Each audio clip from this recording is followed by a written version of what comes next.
Philippe Nassif, who's the Advocacy Director for Amnesty.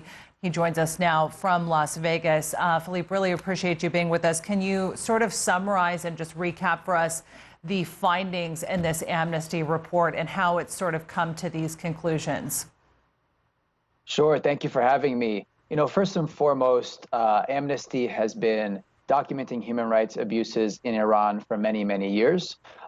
Certainly the protests that have been occurring over the last several weeks have entered a almost historic level of unrest that has occurred in the country. You've seen over 200 people that have been killed, mostly by the security services ordered by the officials in Iran to fire upon protesters, often with live ammunition.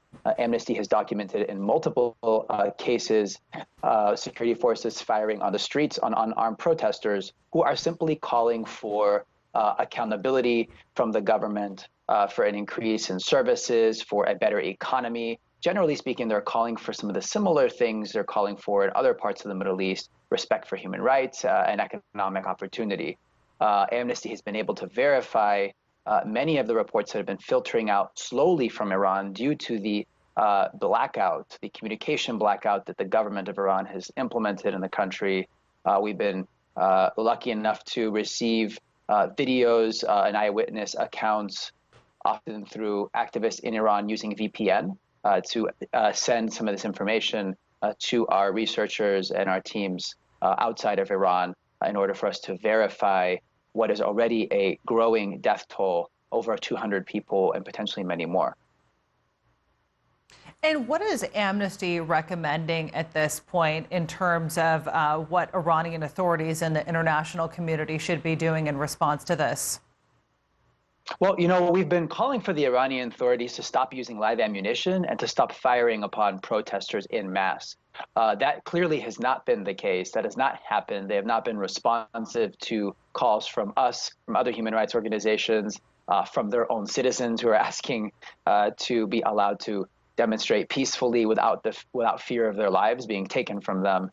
And the international community has been putting pressure on the Iranian government to end these large-scale killings of protesters.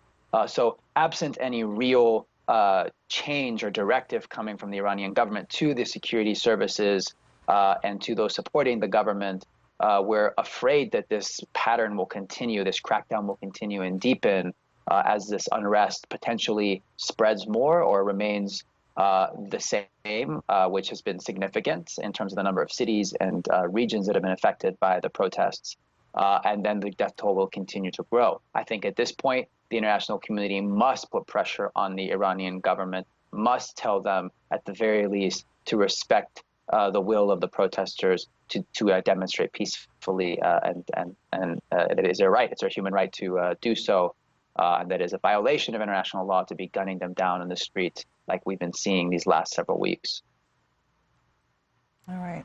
Oh, Philippe Nassif, I really appreciate the important work that you do. Thanks for breaking that down for us.